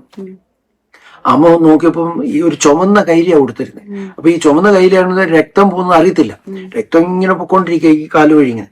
അമ്മ വന്നിങ്ങനെ ഇങ്ങനെ കാല് ഇവിടെ നോക്കിയപ്പം ഇവിടെ ഇങ്ങനെ പൊളന്നിരിക്കും ഈ രക്തം. അവിടുന്ന് ഹോസ്പിറ്റലിൽ കൊണ്ടുപോയി ആ രീതിയിൽ പോയി. അന്ന് നടുവൊടിഞ്ഞ് തീരേണ്ടതാണ്, ചെയ്യേണ്ടതാണ്, എന്ത് ചെയ്യാനൊക്കെ. പക്ഷെ ദൈവം എന്നെ കണ്ടു എന്നുള്ളതാണ് ഞാൻ പറഞ്ഞത്. എന്റെ ചെറുപ്പപ്രായത്തിൽ രക്ഷിക്കപ്പെട്ട് അഭിഷേകം പ്രാപിച്ചു. അന്ന് ദൈവം എന്നെ മുദ്രയിട്ട് എന്നെ അന്ന് തൊട്ട് പരിപാലിച്ചതാണ്. അതിനുശേഷം വലിയൊരു പാറയിടുക്കിനകത്ത് ഞാൻ വീണു. എൻ്റെ തലയോ എൻ്റെ ശരീരമോ എങ്ങും മുട്ടാതെ, ഇടുക്കെന്ന് പറഞ്ഞാൽ വളരെ ഇടുക്ക്, അതിശയമാണ്. അതൊക്കെ ആ ഭാഗമൊക്കെ ഓർക്കുമ്പോൾ നേരെ ചെന്ന് അതിനകത്ത് വീണു. ഒരു പ്രശ്നമില്ലാതെ എവിടെങ്കിലും തലയൊന്നും മുട്ടിയാൽ പാറയാ, 2 സൈഡും പാറയാ. ഞാൻ അവിടുന്ന് രക്ഷപ്പെട്ടു. അങ്ങനെ എത്ര വീഴ്ചകൾ പിശാച് തകർത്ത് കളയാൻ നോക്കി. ഇനിയും അബുദാബിയിലേക്ക് ഞാൻ വരുന്ന വരവിന് പിശാചിന് ഒരിക്കലും ഇഷ്ടമല്ല നമ്മൾ നന്നാകുക, മാന്യമായി ജീവിക്കുക, ദൈവത്തോട് ചേർന്ന് നിൽക്കണം. ഞാൻ ഗൾഫിലേക്ക് പോരാനായിട്ട് ആലപ്പുഴ വഴി ഇങ്ങനെ വരുമ്പോൾ കാർ ആക്സിഡന്റ് ആയി. ഞാനുണ്ട്, എൻ്റെ പപ്പായുണ്ട്, എൻ്റെ പെങ്ങളുണ്ട്, എല്ലാവരും ഉണ്ട്. ഏതെങ്കിലും വിധത്തിൽ ഒരു ആലപ്പുഴ റോഡിന് ഒരു പ്രത്യേകതയുണ്ട്, ഹൈ ആണ്. ഈ 2 സൈഡിൽ നിന്ന് മണ്ണ് കോരിയിട്ട് ഇങ്ങനെ പൊക്കൊണ്ടിരിക്കുന്ന ഒരു പാതയാണ്. പഴയ 33 വർഷത്തിന് മുമ്പുള്ള കഥ പറഞ്ഞു. ഇപ്പൊ നല്ല വഴികളൊക്കെ വന്നിട്ടുണ്ട്. ഇങ്ങനെ മണ്ണിങ്ങനെ കൂട്ടി വെച്ചിട്ട് അതിന്റെ മേളിൽ റോഡാണ്. ഒന്ന് ചരിഞ്ഞാൽ നേരെ അങ്ങ് ഈ കണ്ടത്തിലോട്ട് പോകും, കുഴിയിലോട്ട് പോകും. അപ്പൊ ഈ ഡ്രൈവർ ഉറങ്ങി കണ്ണടച്ച് ഇപ്പോഴത്തേക്ക് പെട്ടെന്ന് ഒരു പോസ്റ്റ് വന്നു, ചവിട്ടി നിർത്തുകയും പോസ്റ്റിൽ ഇടിച്ചില്ല, വണ്ടി കരയ്ക്ക് നിന്ന് വീഴാറായി ഇങ്ങനെ നിന്നു. എന്റെ പെങ്ങളുടെ മുട്ടയിലെ തൊലിയൊക്കെ പോയി. എനിക്ക് ഒരു പ്രശ്നം ഉണ്ടായില്ല. നിസ്സാരം അന്ന് കാല് ഒന്ന് ഒടിയുകയോ തലയൊന്നിടിച്ച് എന്തെങ്കിലും അതോട് തീരും. പക്ഷെ പിശാച് ആഗ്രഹിച്ച എന്തുവാ, ഇവനെ വിടരുത്. വിട്ടാൽ അതനുസരിച്ച് അവൻ മുന്നോട്ട് പോകും, അവൻ ദൈവത്തിന് വേണ്ടി നിൽക്കും എന്ന് പിശാചിന് പറയാം. അതിന് തടസ്സങ്ങളിടാൻ നമ്മുടെ മുന്നോട്ടുള്ള ജീവിതത്തിൽ പിശാച് തടസ്സമായി നിൽക്കുന്നു എന്ന് നമ്മൾ മനസ്സിലാക്കണം. അതനുസരിച്ച് ആത്മാവിലുള്ള ആരാധന, ആത്മാവിൽ ദൈവത്തെ സ്തുതി. ഞാൻ നടക്കുമ്പോഴും പോകുമ്പോഴും ഇരിക്കുമ്പോഴും കിടക്കുമ്പോഴും എല്ലാം അന്യഭാഷ സംസാരിച്ചുകൊണ്ടാകും. ഞാൻ ജോലിക്കൊക്കെ പോകുമ്പോൾ റോഡിൽ കൂടെ നടന്നു പോകുമ്പോൾ അന്യഭാഷ സംസാരിച്ചുകൊണ്ടേ പോകത്തുള്ളൂ. അന്യഭാഷയിൽ ആരാധിച്ചുകൊണ്ട് പോകും. അന്യഭാഷ എന്ന് പറയുന്നത് എല്ലാവരും പറയുന്നത് കളിയാക്കുന്ന ഒരു രീതിയുണ്ട്. പക്ഷേ ആ അഭിഷേകത്തിന്റെ ശക്തിയാലാണ് മുഖത്തെ തകർക്കും. ഏത് പ്രശ്നം വന്നാലും അതിനെ അഭിമുഖീകരിച്ച് ജീവിക്കാനുള്ള ഒരു കൃപ ദൈവം തരും. അങ്ങനെ ഇത്രത്തോളം ആകാനുള്ള ഈ അന്യഭാഷ കുഞ്ഞിലെ ലഭിച്ചാണോ അതോ പിന്നീടാണോ ടങ്സിൽ? പിന്നീട് അല്ല, അന്ന് ലഭിച്ചിട്ട് പിന്നെ ഞാൻ ഈ അല്ലല്ല വേറെ രീതിയിലൊക്കെ പോയെങ്കിലും ഉണ്ടായിരുന്നു. അത് പിന്നെ മീറ്റിങ്ങിന് പോയില്ലേ. പിന്നെ മീറ്റിങ്ങിന് പോകുന്ന കാര്യം എങ്ങനെയാണെന്ന് ചോദിച്ചാൽ പപ്പ അവിടെ ഉള്ളപ്പോ തന്നെ ഞാൻ മീറ്റിങ്ങിന് പോവായിരുന്നു. ഞാൻ വീട്ടിൽ നിന്ന് തലയെക്കെട്ട് കെട്ടി കൈലിയൊക്കെ കൊടുത്തിട്ട് ഇറങ്ങും. ആദ്യമേ ഞാൻ എന്ത് ചെയ്യുന്നറിയോ, എനിക്ക് ചർച്ചിൽ പോകാനുള്ള ഡ്രസ്സ് അടുത്ത വീട്ടിലെ ബാത്റൂമിൽ കൊണ്ടുവന്ന് വെക്കും. എന്നിട്ട് പപ്പ കാണിക്കാൻ ഞാൻ ഞായറാഴ്ചയാവുമ്പം അവിടുന്ന് ഈ കൈലി കൊടുത്ത് തലക്കെട്ടും കെട്ടി ഞാൻ വീട്ടിൽ നിന്ന് ഇറങ്ങി.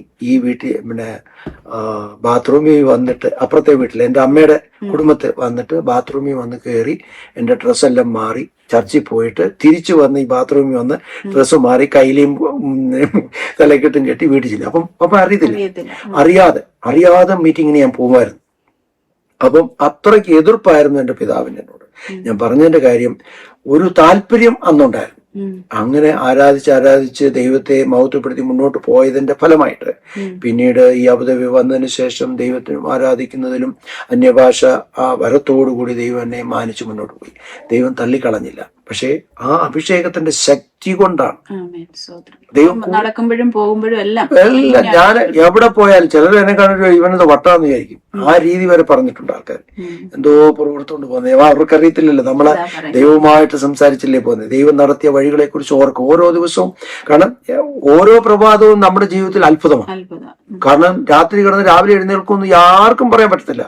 ഒരു പ്രഭാതം കണ്ടു കഴിഞ്ഞാൽ ഒരു പ്രഭാതം കണ്ടല്ലോ, അവന്റെ ദയ എന്നും പുതിയതാണ്. അപ്പൊ എന്നും പുതിയതല്ലേ. അപ്പൊ നമുക്ക് ഓരോ നിമിഷവും അത്ഭുതമാണ്. കാരണം ഒരു നിമിഷം കിട്ടുക എന്ന് പറയുന്നത് നമുക്ക് അത്ഭുതമായിട്ട് തന്നെ കാണും. കാരണം ദൈവം അനുവദിക്കാതെ നമുക്ക് ജീവിക്കാൻ പറ്റത്തില്ല. അപ്പൊ ദൈവം ഓരോ നിമിഷവും നമ്മളെ നടത്തുക, ഉള്ളം കയ്യിൽ വഹിക്കുകയാണ്. ദൈവം നമ്മളെ ഉള്ളം കയ്യിൽ വഹിച്ചു നടത്തുന്നു. ഇങ്ങനെ പറയാനാണെങ്കിൽ ഒരുപാട് കാര്യങ്ങൾ. അപ്പൊ കുഞ്ഞുങ്ങളെയൊക്കെ ഇപ്പോഴുള്ള ഈ കാലഘട്ടത്തിൽ ഏറ്റവും ഒരു മനുഷ്യൻ പ്രതിസന്ധിയിലായിരിക്കുന്നത് കുഞ്ഞുങ്ങളുടെ പ്രശ്നങ്ങൾ വരുമ്പോഴാണ്. കുഞ്ഞുങ്ങളുടെ പ്രശ്നമെന്ന് ഞാൻ ഉദ്ദേശിച്ചത് ദൈവത്തെ അറിയുന്നവരും പാസ്റ്റേഴ്സും ഒക്കെ ആണെങ്കിൽ തന്നെയും കുഞ്ഞുങ്ങൾ വേറെ രീതിയിൽ പോകുന്നു, ദൈവത്തെ അറിയാത്തവരായിട്ട് പോകുന്നു. അപ്പൊ എങ്ങനെ സാധിച്ചു? ഇങ്ങനെ നിങ്ങൾ രണ്ടുപേരും ജോലിയായിരുന്നു, പല ബുദ്ധിമുട്ടുകളും എല്ലാം ഉണ്ടായിരുന്നു, എങ്കിലും ഈ ഒരു നിലയിൽ കുഞ്ഞുങ്ങളെ ദൈവത്തെ അറിഞ്ഞു വരുവാൻ? ഞാന് അതിനെന്ന് പറഞ്ഞാല് എല്ലാ മീറ്റിങ്ങിനും എന്റെ കുഞ്ഞുങ്ങളെ ഞാൻ കൊണ്ടുപോകും. പലരും ഈ കുഞ്ഞുങ്ങളെ മീറ്റിങ്ങിന് വഴക്കുണ്ടാകും, അതുണ്ടാകും, അല്ലെ കരയും എന്നുള്ളതൊക്കെ ഇത്. കുഞ്ഞുങ്ങൾ വന്നാൽ കരഞ്ഞോട്ടെ, അതിന് കുഴപ്പമില്ല. ഞാന് ഒരു മീറ്റിംഗ് പോലും മുടക്കാതെ 2 കുഞ്ഞുങ്ങളെയും എടുത്തുകൊണ്ട് ഞങ്ങൾ രണ്ടുപേരും മീറ്റിങ്ങിന് പോകും. പിന്നെ ഞാൻ ചെയ്ത ഒരു കാര്യം, അവർക്ക് വായിക്കാൻ അറിയാം എന്ന ആ സമയം മുതൽ ഈ ദൈവവചനം ഞാൻ പറഞ്ഞു ഉൽപ്പത്തി തൊട്ട് വെളിപ്പാട് വരെ വായിക്കണം. എന്റെ മോൾ എനിക്ക് തോന്നുന്നേ അവിടെ 10ാം ക്ലാസ് വരുന്നതിന് മുമ്പേ 2-3 പ്രാവശ്യം വായിച്ചു കഴിഞ്ഞു. എന്റെ മോനും അതേപോലെ തന്നെ 2-3 പ്രാവശ്യം. 10ാം ക്ലാസ് വരെ എന്റെ കൂടെ നിന്നുള്ളൂ. അതിനുശേഷം അവര് പഠിക്കാൻ പോയി. അപ്പം 10ാം ക്ലാസ് വരെ പഠിക്കുമ്പോൾ ഞാൻ അവർക്ക് കൊടുത്ത ഒരേ ഒരു കാര്യം ഈ ദൈവവചനം. ഈ ദൈവവചനം ഉൽപ്പത്തി മുതൽ വെളിപ്പാട് വരെ നിങ്ങൾ വായിക്കണം. എനിക്ക് കൊടുക്കാവുന്ന ഏറ്റവും വലിയ സമ്പത്ത് അതാണ്. ഞാൻ നിങ്ങളോട് പഠിച്ചോ പഠിച്ചില്ലയോ ഇതൊന്നും ചോദിക്കത്തില്ല. ബൈബിള് വായിച്ചോന്ന് ചോദിക്കും, പ്രാർത്ഥിച്ചോന്ന് ചോദിക്കും. പ്രാർത്ഥിക്കാൻ ഞങ്ങൾ ഇരിക്കുക എന്ന് പറഞ്ഞാൽ അതൊരു വലിയ സംഭവമാണ്. ഞങ്ങള് എല്ലാരും കൂടി ഇരുന്ന് സംസാരിച്ച് പ്രാർത്ഥിച്ച് കുറെ കാര്യങ്ങൾ ഇങ്ങനെ സംസാരിച്ച് പ്രാർത്ഥിച്ച് അവിടെ ഇരിക്കും എല്ലാരും കൂടെ. ഞങ്ങളുടെ പ്രാർത്ഥനയ്ക്ക് വേറൊരു പ്രത്യേകത എന്ന് പറഞ്ഞാൽ ഞാനും എൻ്റെ വൈഫും ഞങ്ങള് എൻ്റെ മോളും മോനും ഞങ്ങൾ ഇങ്ങനെ കൈയോട് കൈ ഓർത്ത് പിടിച്ച് പ്രാർത്ഥിക്കും. അത് ഞങ്ങളുടെ ജീവിതത്തിൽ ഭയങ്കര വിടുതലായി. എൻ്റെ മോൻ സ്കൂളിൽ പോകുമ്പോഴും ഞങ്ങൾ കൈ ഓർത്ത് വെച്ച് പ്രാർത്ഥിക്കും. അവൻ പ്രാർത്ഥിച്ചിട്ടേ സ്കൂളിൽ പോകും. എൻ്റെ മോനായാലും മോളായാലും രണ്ടുപേരും കൂടെ പോകുമ്പോ ആരെങ്കിലും അവിടെ ഉണ്ടല്ലോ. ഒന്നീ ഞാൻ കാണും, അല്ലെങ്കിൽ വൈഫ് കാണും. രാവിലെ വിടണമല്ലോ, 6 മണിക്ക് പോകണം. അത് കഴിഞ്ഞിട്ട് ഡ്യൂട്ടിക്ക് പോയാൽ മതി. ഞങ്ങൾക്ക് അവർക്ക് വേണ്ടതെല്ലാം ഒരുക്കിയിട്ട് രണ്ടുപേരും നിന്ന് പ്രാർത്ഥിച്ചിട്ടാണ് സ്കൂളിൽ പോകുന്നത്. അപ്പൊ ഇങ്ങനെ നമ്മൾ ശീലിപ്പിക്കണം. നമ്മുടെ കൊച്ചിലേ കൂടെ മോനെ ഇന്ന് പ്രാർത്ഥിച്ചിട്ട് പോവാം. ദൈവം മോനെ ആരോഗ്യത്തോട് ബലത്തോട് പറയുന്ന കാര്യങ്ങൾ മനസ്സിലാകേണ്ടതിന് ഒക്കെ ദൈവത്തോട് പ്രാർത്ഥിച്ച് പോകണമെന്ന് പറയും. ഞാൻ അങ്ങനെയാണ് കുഞ്ഞുങ്ങളെ വളർത്തിയത്. അതുകൊണ്ട് എന്റെ കസ്റ്റഡിയിൽ 10ാം ക്ലാസ് വരെ നിന്നുള്ളൂ. അതുവരെ നിന്ന സമയത്തിനുള്ളിൽ ഞാൻ ദൈവവചനം അവരുടെ ഉള്ളിലാക്കി കൊടുത്തു. ഇനി അവർ പോകാൻ മറ്റൊരു കാര്യങ്ങളിൽ പോകാനുള്ള സാധ്യത, കാരണം ദൈവവചനം അവരുടെ ഉള്ളിലിരിക്കുമ്പോൾ മറ്റൊരു കാര്യത്തിനും അവർക്ക് പോകാനുള്ള സാധ്യതയില്ല. കാരണം ദൈവം അവരുടെ ഉള്ളിലുണ്ട്. ഞാൻ ഈ ദൈവവചനം 2-3 പ്രാവശ്യം അവർ ഓൾറെഡി വായിച്ചു. ഇപ്പോഴും അവർ കണ്ടിന്യൂ വായിച്ചുകൊണ്ടിരിക്കുകയാണ്. അതിന്റെ ഫലമായിട്ട് ഇങ്ങനെയാണ് നമ്മൾ കുഞ്ഞുങ്ങളെ ട്രെയിൻ ചെയ്യേണ്ടത്. സ്കൂളിൽ പോകുന്നതിന് മുമ്പ് ഒരു വാക്ക് ദൈവത്തോട് പ്രാർത്ഥിച്ചിട്ട് പോകാൻ പറയണം. ആ കുഞ്ഞിന് ആ ഒരു ചിന്ത മനസ്സിൽ, കൊച്ചു കുഞ്ഞിനെ ചെറുപ്പത്തിലേ പറയുമ്പോൾ അത് അവർ അനുസരിക്കും. ഇപ്പൊ ഹാർട്ട് ബീറ്റിനെ ട്രെയിൻ ചെയ്യാറുണ്ടോ ഞാന് ബേബിയെ? മോനെ കുഞ്ഞെന്ന് പറയുമ്പോ ഒരു സംസാരിക്കാൻ ഒരു പ്രായമാകുമ്പോഴത്തേക്ക് ആ രീതി ചെയ്യണമെന്ന് ഞാൻ മോളോട് പറയും. അത് എന്റെ ഒരു കടമയാണ്. അവരത് ചെയ്യണം, അവരത് ചെയ്യുകയും ചെയ്യും. പ്രാർത്ഥിച്ചിട്ടേ പോകാവൂ. സ്കൂളിൽ ഇന്നത്തെ സ്കൂളിൽ പോകുന്ന പ്രാർത്ഥിച്ചിട്ട് അന്ന് കുഞ്ഞുങ്ങൾ പഠിക്കുന്ന കാലം എന്ന് പറഞ്ഞാൽ ഇപ്പൊ 15 വർഷത്തിൽ കൂടുതൽ 15 10-20 വർഷമായില്ലേ. അന്ന് തൊട്ട് ഞാൻ പഠിക്കും. ഇന്നത്തെ സാഹചര്യത്തിൽ സ്കൂളിൽ ചെന്നാലത്തെ അവസ്ഥ, കുഞ്ഞുങ്ങൾക്ക് അവർക്ക് മാതാപിതാക്കളോട് ഭയങ്കരമായ എതിർപ്പും വിരോധവും ഒക്കെയാണ്. അവരെ വളരെയധികം സ്നേഹിക്കുകയും അവരെ കരുതുകയും അതോടൊപ്പം തന്നെ ദൈവവചനം അവരുടെ ഉള്ളിലാക്കി കൊടുക്കുകയും പ്രാർത്ഥിക്കണമെന്ന് പറഞ്ഞു മനസ്സിലാക്കുകയും ഒക്കെ ചെയ്ത് അവരെ മുന്നോട്ട് നയിക്കണം. അല്ലാതെ പടിയട നമ്മൾ പടിയട എന്ന് പറയേണ്ട കാര്യമേ ഇല്ല എന്റെ അനുഭവത്തിൽ. എന്റെ മോളിപ്പോൾ ഡോക്ടറായി, മോനെ എഞ്ചിനീയറുമായി ആ രീതിയിൽ മുന്നോട്ട് അവരുടെ ജീവിതത്തിൽ തോൽവി വരും. ഞാൻ തോറ്റ് എത്ര തോറ്റെന്ന് തന്നെ എനിക്കറിയില്ല. പക്ഷെ എന്നെയും ദൈവം മാനിച്ചു. ഞാൻ ദൈവത്തെ അറിഞ്ഞതുകൊണ്ട് ദൈവം എന്നെ മാനിച്ചു. അപ്പൊ എന്റെ തലമുറയെ മാനിക്കേണ്ട കടമ ദൈവത്തിനുണ്ട്. ഞാൻ അവനെ പഠിക്കുന്നു പറഞ്ഞുകൊണ്ട് പറയേണ്ട ഒരു കാര്യങ്ങളുമില്ല. ദൈവത്തിനെ പഠിപ്പിക്കുക, പ്രാർത്ഥിക്കുക, ഈ വക കാര്യങ്ങൾ ചെയ്താൽ നമ്മുടെ തലമുറ ഒരു കാരണവശാലും നഷ്ടപ്പെട്ടു പോകും. അതെന്റെ ഒരു അനുഭവം. അങ്ങനെ എനിക്കിപ്പോ ഇത് ഓർമ്മ വരുന്നത്, യഹോവ എന്റെ ഇടയനാവുന്നു, എനിക്ക് മുട്ടുണ്ടാകുകയില്ല. എല്ലാവർക്കും അറിയാവുന്ന ഒരു സങ്കീർത്തനം. നമ്മുടെ എല്ലാ ആവശ്യത്തിലും ഈ ദൈവം വലിയവനാണ്. അച്ഛൻ പറഞ്ഞതുപോലെ ഒരു സർട്ടിഫിക്കറ്റും ഇല്ലാതെ വന്നിട്ട് ഏറ്റവും ഒരു നല്ല പദവിയില് അവിടെ നിന്ന് റിട്ടയർഡ് ആകുവാനും ഇപ്പോഴും അഭിമുഖം തന്നെയാണ്. അതാണ് അത്ഭുതം. എനിക്ക് ഗോൾഡൻ വിസ വരെ ഉണ്ട്. എനിക്കും ഉണ്ട്, വൈഫിനുണ്ട്, മോനും ഉണ്ട്, എല്ലാവർക്കും ഉണ്ട് ഗോൾഡൻ വിസ. അങ്ങനെ കുഞ്ഞുങ്ങളെ രണ്ടുപേരെയും നല്ലൊരു സ്ഥാനത്താക്കുവാനും എല്ലാം ദൈവത്തിന് കഴിയാത്ത ഒന്നുമില്ല. ഈ ദൈവം വലിയവനാണ്. ജോസഫിനെ പൊട്ടക്കിണറ്റിലിട്ടു, എല്ലാം നിന്നെ അനുഭവിച്ചു, ജയിലിൽ പിടിച്ചിട്ടു, എങ്കിലും അവസാനം കൊണ്ടെത്തി ഇരുത്തിയത് രാജ്യത്തിലെ ഏറ്റവും വലിയൊരു സ്ഥാനം. അതാണ് നമ്മളുടെ ദൈവം എന്ന് പറയുന്നത്. ഇത്രയും നേരം ഞാൻ ഞങ്ങളോടുകൂടെ ഇരുന്നതിൽ സന്തോഷം. ദൈവം അനുഗ്രഹിക്കട്ടെ. ചർച്ചിലൊക്കെ ഇങ്ങനെ സാക്ഷ്യം പറയുമ്പോ എനിക്ക് വലിയൊരു ആഗ്രഹമായിരുന്നു. ഒത്തിരി ഉണ്ട് സാക്ഷ്യങ്ങൾ, ഇനി ഒരുപാട് പറയാനുണ്ട്. എങ്കിലും കുട്ടികളെ വളർത്തുന്നതാണ് ഞാൻ കൂടുതലും, ഞാൻ അതിനെയാണ് ഫോക്കസ് ചെയ്ത് മനസ്സിലുള്ള ആഗ്രഹമായിരുന്നു. ഈ തലമുറകളില് എത്രയോ പേര് നശിച്ചു പോകുന്ന സ്ഥലത്ത് ഈ കുഞ്ഞുങ്ങൾ രണ്ടുപേരും ഇങ്ങനെ ദൈവഭയത്തിൽ വളർന്നതിന്റെ ഒരു ഫാദറാണ് ഇവിടെ ഇരിക്കുന്നത്. അതുകൊണ്ട് ഇനി എന്നെ കേൾക്കുന്ന ആരെങ്കിലും കുഞ്ഞുങ്ങളെ വളർത്തി ഭാരപ്പെടുന്നുണ്ടെങ്കിൽ ഇത് നമുക്ക് ഒരു പാഠമായിട്ട് അല്ലെ ഒരു മാതൃകയായിട്ട് നമുക്ക് എടുക്കാം.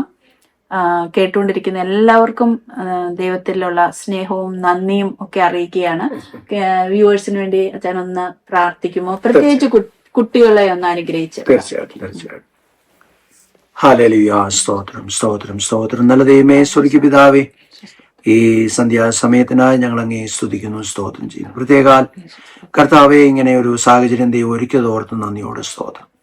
മക്കൾ യഹോവയുടെ ദാനമാണല്ലോ കർത്താവെ. ദൈവം തന്ന ദാനം ഒരു കാരണവശാലും നഷ്ടപ്പെട്ടു പോകുവാൻ കർത്താവ് അനുവദിക്കരുതേ എന്ന് ഞങ്ങൾ ദൈവത്തോട് പ്രാർത്ഥിക്കും.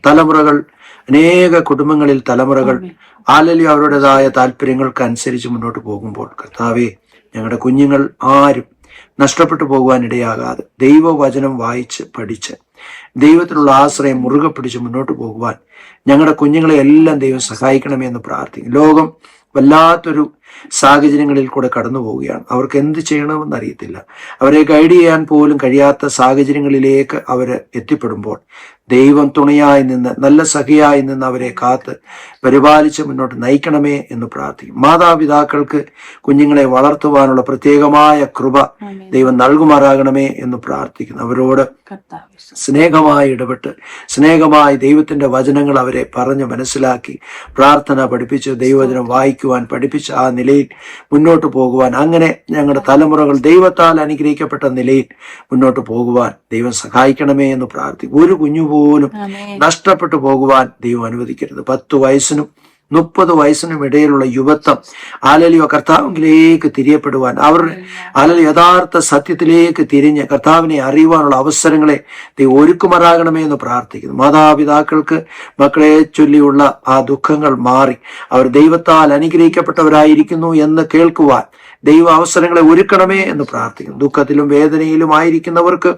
ദൈവം വരും ദിവസങ്ങളിൽ അലലിയ ഒരു വലിയ മാറ്റം ദൈവം കൊടുത്ത് മുന്നോട്ട് നയിക്കണമേ എന്ന് ഞങ്ങൾ ദൈവത്തോട് പ്രാർത്ഥിക്കുന്നു. പ്രാർത്ഥന സ്വർഗം കേട്ടതുകൊണ്ട് നന്ദിയോടെ സ്തോത്രം ചെയ്യും. എല്ലാം യേശു ക്രിസ്തുവിന്റെ വിലയേറിയ നാമത്തിൽ താഴ്മയെ അപേക്ഷിക്കുന്നു. കൃപയോട് കേട്ട് ഉത്തരമല്ലുമാറാകണമേ. ആമേൻ. സ്തോത്രം. Thank you.